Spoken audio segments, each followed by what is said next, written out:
네, 그럼 이어서 이제 트럼프가 당선되면서 우리 시장 안에서도 영향을 줬던 것 중 가장 큰 하나가 환율이 아닐까 싶습니다.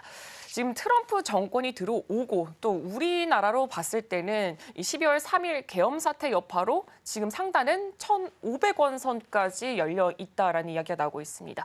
일단 대표님, 사실 환율이 천정부지로 올라가고 있습니다. 좀 안정화가 왔으면 좋겠는데 달러, 우리가 지금 1,500원까지 열어놨다라고 했는데 네. 또 어느 쪽에서 1,600선까지 열려 있다라는 얘기가 나오고 있습니다.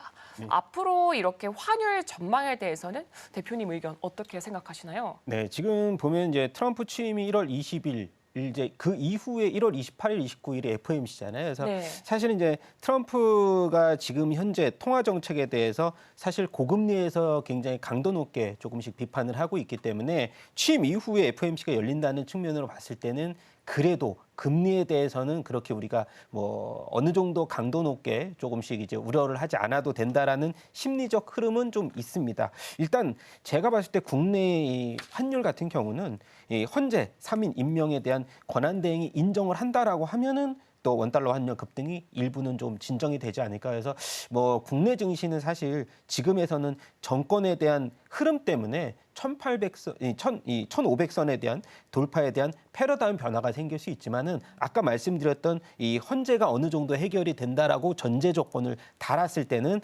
1,500선이 그래도 고점에 대한 마지노선이 되지 않을까 이렇게 보고 있고 뭐 국무위원에 대한 뭐 탄핵도 있고 뭐 최권한 대행에 대한 흐름에서 본다면은 사실상 상단은 일정 부분 정해놓기보다는 저는 열어놓되 다시 안정화를 찾을 수 있다라는 측면으로 일단 2월 말까지 좀 해석을 하자. 그래서 단기적인 급등이 있더라도 저희는 시간이 해결해 줄 수 있는 환율의 흐름이다라고 조금 더 유연하게 해석을 하는 것이 좋을 것 같다. 그렇게 말씀드리고 싶습니다.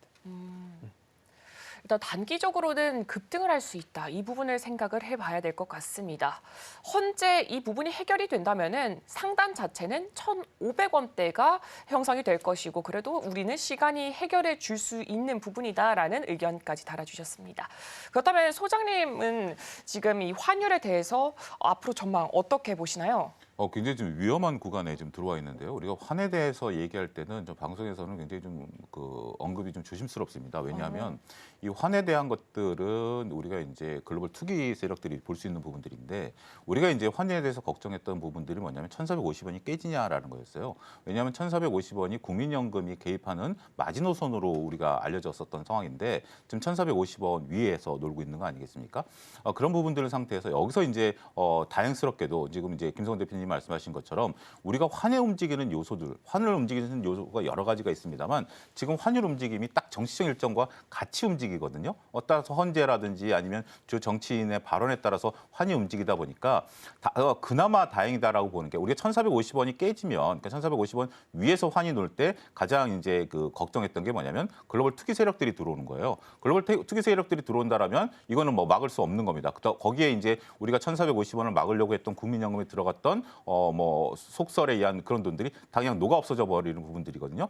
근데 이제 다양스러운 것은 그 환의 움직임이 우리가 정치적 일정과 맞받다 보니까 투기 세력도 못 들어오는 거예요. 왜냐하면 갑자기 정치적 일정이 어떻게 변할지 모르니까 투기 세력들이 못 들어오는 거죠. 문제는 1,500원이 넘어가면 투기 세력들이 마음대로 들어올 수 있다는 겁니다. 그러면 마음대로 끌고 가버릴 수가 있다는 거죠. 영국이 IMF를 겪었던 게 소로스고요. 그다음에 우리가 이제 IMF를 겪었던 게 태국 바투아 이런 거 아니겠습니까? 따라서 우리가 지금 현재 약 4천억이 넘는 뭐 외환 보유고가 있다, 4천억 달러가 넘는 외환 보유고가 있다 하더라도 이거는 그들이 볼 때는 금액도 아니라는 거죠. 그래서 지금 현재 가장 중요한 것은 정치적 안정이 가장 이제 중요한 부분들이다라고 좀 말씀드릴 수가 있겠고 환율 움직이는 것 중에 하나가 지금 너무 가파르다라는 거예요. 보통 우리가 여러 가지 그러니까 환율이 정상적으로 움직이는 부분에 있어서 1,450원도 굉장히 높은 수준임에도 불구하고 이게 굉장히 가파르다라는 거죠. 속도도 가파르다라는 거죠. 저는 이렇게 예를 들 수가 있어요. 우리가 진짜 몸이 약해져서 보약을 먹어야 되는데 갑자기 보약을 두세 봉지 먹으면 어떻게 되죠? 탈이 나는 거죠. 네. 천천히 보약을 먹으면 상관이 없습니다만 보약을 두세 봉지 먹으면 탈이 나는 것처럼 지금 이제 그런 형국이다라는 거죠. 빨리 지금 1,450원 밑으로 내려온 상태에서 정치적 안정이 이루어져야만 되는 부분들인데 일단 지금 현재 이 1,450원, 1,470원에 대해서 투자자분들 일부는 여기에 수혜주, 피해주를 찾는 그런 노력들을 하시는데 저는 그거는 의미가 없다라고 보여집니다. 왜냐하면 정상적인 교환 비율에 의해서 환율이 움직이게 된다라면 올린다라면 그거는 충분히 우리가 수혜주 피해주를 볼 수 있는 거죠. 하지만 지금은 일주일도 안 된 상태에서 오른 상태고 여러분들 지금 달러화 대비 약세만 있는 게 아니라 제가 기가 막혔던 게 뭐냐면 하다못해 태국 바트화 대비해서도 우리가 좀 약해요. 위안화에 대비해서도 약하고 그렇기 때문에 이거 여기서 우리가 수혜주와 피해주를 본다? 이것은 저는 의미가 없을 수 있다라는 거고 또 한 가지 가치 투자를 하는 입장에서 보면 환의 움직임은 투자의 대상이 아닙니다. 환율이 올라서 수혜를 보면 환율이 떨어지면 그럼 피해를 보면 그럼 그때 가서 매도하실 수 있나요? 따라서 환율에 따라서 수혜주 피해주를 찾는 것은 중장기적인 관점에 있어서 우리가 투자의 모멘텀이지 단기간의 급등과 급락을 이용해서 매매를 하겠다? 이거는 뭐 저는 투자의 원칙에 어긋나는 부분들이다라는 점도 분명히 좀 말씀드릴 수가 있지 않을까 싶습니다. 네, 일단 환율 자체, 일단 정치적 이 불확실성 빨리 해결되는 게 우선 과제일 것 같습니다. 그렇다면 일단 우리 시장을 좀 돌아봤을 때 환율이 가장 먼저 상승부지를 찍은 게 8월이 아닐까 싶습니다. 8월에 엔캐리 트레이드 사태를 첫 번째 요인으로 꼽을 수가 있는데 그래서 우리는 12월에 BOJ 쪽에서 금리를 올리게 된다면 두 번째 이 엔캐리 트레이드를 맞이하는 게 아닌가라는 우려감이 있었습니다. 하지만 12월에는 결론적으로는 BOJ 쪽에서 동결을 했고 그렇고 이제 미국 같은 입장에선 내년에 이제 금리 인하를 2번 정도 단행을 하겠다라는 이야기가 나오고 있고 내년에 BOJ가 금리를 인상하겠다라는 이야기 나오면서 이제 그렇다면 이 엔캐리 트레이드 내년으로 옮겨지는 게 아닌가라는 우려감이 있습니다. 대표님은 어떻게 생각하고 계신가요? 일단 지난 8월에 엔캐리 트레이드로 미국 시장 기술주 이제 밸류에이션 압박과 더불어서 급락세를 보였던 적이 한 번 있었는데 일단은 일본이 지금 3회 연속해서 금리를 동결을 했고 그다음에 물가 상승률을 보면 일본에서 CPI가 한 2.2%. 그래서 일단 2%의 목표를 일정 부분을 웃돌았다는 점은 우려스럽지만은 그래도 워낙에 일본 금리가 이제 저평가 구간이기 때문에 사실 한 번은 올려도 된다는 상황은 일단 어느 정도 이제 오픈해 놓고 보고 있는데요. 지금은 도널드 트럼프 이제 차기 미국 정권 이 정책을 둘러싼 불확실성이 굉장히 크기 때문에 이번에 원래 이제 일본에서는 금리 인상을 한번 하려고 했지만은 조금 어느 정도 흐름을 지켜보자. 뭐 임금의 인상도 있었지만은 그래서 당장 보면은 엔캐리 자금 이제 청산에 대해서는 국내 시장은 내성이 생겼다고 언론에서 많이 말을 하더라고요. 하지만은 막상 엔캐리 트레이드에 대한 청산이 있었을 때 국내 증시가 이렇게 펀더멘털이 약한 상황에서 버텨줄 수 있느냐는 저는 불안정한 상황에서 일단은 잡음이 있을 수 있다. 노이즈는 충분히 있을 수 있다 생각하고 사실상 이런 움직임에 대해서는 충분히 우리가 어느 정도 대비를 해야 된다. 그렇게 결론을 짓고 싶습니다.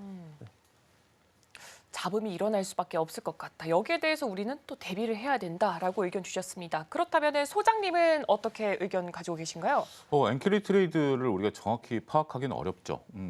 엔캐리 트레이드라는 게 그런 거죠. 지금 현재 그 일본이 마이너스 금리인 상태에서 돈을 빌려서 네. 글로벌 나라에 투자를 함으로써 거기서 수익을 얻고 그걸 다시 이제 돈을 갚는다. 그러니까 저리로 돈을 빌려서 다른 나라에 투자한다라는 개념이죠. 근데 이 엔캐리 트레이드에 대한 그 실체를 정확하게 규모가 얼마까 있는 건 알겠는데 우리나라에 얼마, 미국에 얼마 이거는 모르는 거죠. 우리가 이제 뭐 톰이나 존슨이라든지 뭐 나카무라 상이 얼마만큼 투자하고 있는지에 대해서 알 수 없는 거기 때문에. 근데 저는 이렇게 한번 보셔야 될 것 같아요. 과거 우리가 이제 금리를 일본이 처음 올렸을 때 엔캐리 트레이드 자금이 저는 대부분 빠져나갔다라고 봐요. 왜냐하면 우리가 금리를 0%에서 1% 금리가 되면 뭐 1% 금리 올린 게 뭐 얼마나 대단해라고 생각할 수 있습니다만 금리가 100% 오른 거예요. 그렇죠? 퍼센테이지로 따지면 금리가 100% 오른 거예요. 그렇다면 투자 수익률을 따질 수가 없다는 부분들이 된다라는 거죠. 그렇고 우리가 이제 그 금리를 올릴 때 25bp씩 올리지만 그게 퍼센테이지로 따면 초반에는 엄청난 퍼센테이지가 올라가는 거고 그 퍼센테이지가 점점 줄어드는 거 아니겠습니까? 그래서 퍼센테이지로 보게 된다라면 이미 엔캐리드 입장에서 충격을 받을 수가 있다라는 것. 또 한 가지 입장에서 보게 된다라면 우리나라에 지금 들어와 있는 지금 일본 투자자들 입장에서 보면 화병이 나지 않았을까요?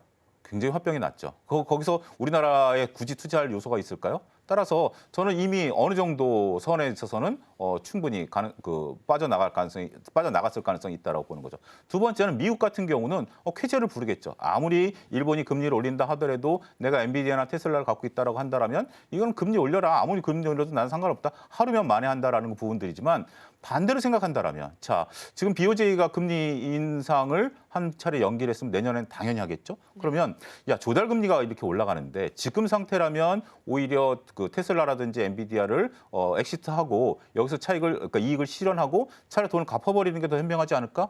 충분히 현명한 행동을 할 가능성이 있다라고 보는 거죠. 따라서 엔캐리드 자금은 오히려 미국 쪽에서 빠져나갈 가능성이 있다라고 저는 보여지고요. 그 대신 김성원 대표님 말씀에 저도 공감하는 게 서로 국내에 남아있는 자금들이 빠져나가게 된다라면 지금 거래대금이나 거래량이 취약한 상황에서 또 한 번 충격을 놓을 수는 있겠죠. 하지만 우리가 엔캐리드 트레이드 자금에 대해서는 처음에 한번 충격이 왔었기 때문에 지금까지 남아있었던 자금에 대한 여지는 경계를 하긴 해야 되겠습니다만 1차 충격과 같은 충격과는 조금 거리가 있을 수 있다. 그렇게 구분해야 되지 않을까 싶습니다. 지금 바로 구독을 눌러보세요. 실시간 경제 뉴스, 투자 전문가들의 다양한 시황과 정확한 분석, 또 알찬 투자 정보까지 신뢰할 수 있는 저희 서울경제TV와 함께하세요.